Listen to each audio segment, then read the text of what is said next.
मुझे इलेक्शन लड़ना है, चाहे कैसे ही लड़ना पड़े। मेरे दीदी का सपना था जो ये उपचुनाव हो रहे हैं इसमें इलेक्शन लड़ने का, तो मैं इलेक्शन जरूर लड़ूंगी, चाहे कहीं से लड़ना पड़े।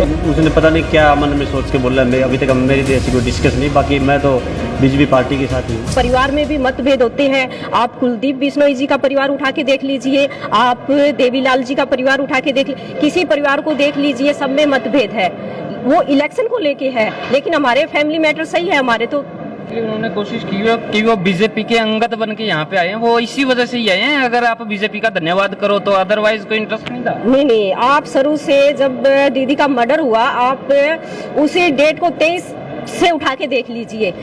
हमारी मदद किसने की है, ये केस सीबीआई तक पहुंचा है, कौन लेके गया है, ये चीज आप देख लीजिए। अगर हमारी मदद बीजेपी करती है तो हम बीजेपी के साथ है, अगर हमारी बीजेपी मदद नहीं की तो हम कैसे साथ हो सकते हैं। जब दीदी थी अलग मैटर था, सारी पब्लिक उनके साथ थी, बीजेपी कार्यकर्ता उनके साथ थे, लेकिन अब हमें देखना हमारे साथ कौन है। लेकिन आदमपुर की जनता हमारे साथ है। एक तरफ तो एक परिवार है फोगाट परिवार जिसने जान तक की बाजी लगा दी बीजेपी के लिए, एक तरफ कुलदीप का परिवार है। आपको क्या लगता है कि टिकट जो है वो अभी तक दी नहीं गई है पार्टी की तरफ से, हाईकमान से कोई फैसला नहीं है, किसको दी जाएगी? इस बारे में मैं नहीं कुछ देनी कह किसको सकती। चाहिए?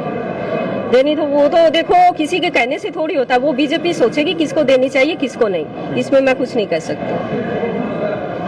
अगर किसी और पार्टी की तरफ से आपको टिकट ना मिली तो क्या आप आजाद उम्मीदवार के तौर के ऊपर भी नजर आ सकती हैं? मुझे इलेक्शन लड़ना है, चाहे कैसे ही लड़ना पड़े। मेरे दीदी का सपना था जो ये उपचुनाव हो रहे हैं इसमें इलेक्शन लड़ने का, तो मैं इलेक्शन जरूर लड़ूंगी, चाहे कहीं से लड़ना पड़े। यशोधरा ने क्या कहा? यशोधरा ने मेरे को राजनीति जिम्मेदारी मेरे को सौंपी है, उस जिम्मेदारी को मैं पूर्ण रूप से निभाऊंगी और इस जिम्मेदारी पे मैं खरा उतरूंगी। चाहे सोनाली फोगाट जितना मैं न कर पाऊं, लेकिन उससे कम भी नहीं होगा। कुलदीप जी को टक्कर दे पाएंगी? सोच तो यही रहे हैं, टक्कर देने की सोच रही हैं, आगे टाइम बताएगा। आदमपुर का कितना साथ मिल रहा है आपको? आदमपुर का पूरा साथ है हमें, तब हमें साथ मिल रहा है तभी तो हम बोल पा रहे हैं ना। अगर हमारे साथ ही नहीं होता कुछ तो हम कैसे।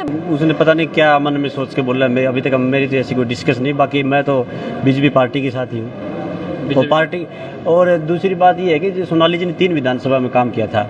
2014 से उन्होंने फतेहाबाद में काम किया था, फिर उसके बाद उन्होंने नलवा विधानसभा में 3 साल काम किया था, उसके बाद 2019 में यहाँ से टिकट मिलने के बाद यहाँ काम किया 3 साल। बीजेपी टिकट नहीं देती है तो आप साथ में नहीं रहेंगे? हम पार्टी के साथ हैं जी, पार्टी में काम किया 16 साल तक हमने, तो पार्टी के साथ हैं। सब कुछ उनकी पार्टी की देन है, सब कुछ टिकट भी पार्टी का नाम जो कुछ मिला वो पार्टी बीजेपी पार्टी से मिला है, कोई और पार्टी। मुझे इलेक्शन लड़ना है, चाहे कैसे ही लड़ना पड़े। मेरे दीदी का सपना था जो ये उपचुनाव हो रहे हैं इसमें इलेक्शन लड़ने का, तो मैं इलेक्शन जरूर लड़ूंगी, चाहे कहीं से लड़ना पड़े। उसने पता नहीं क्या मन में सोच के बोला है। अभी तक मेरी ऐसी कोई डिस्कस नहीं, बाकी मैं तो बीजेपी पार्टी के साथ ही हूँ।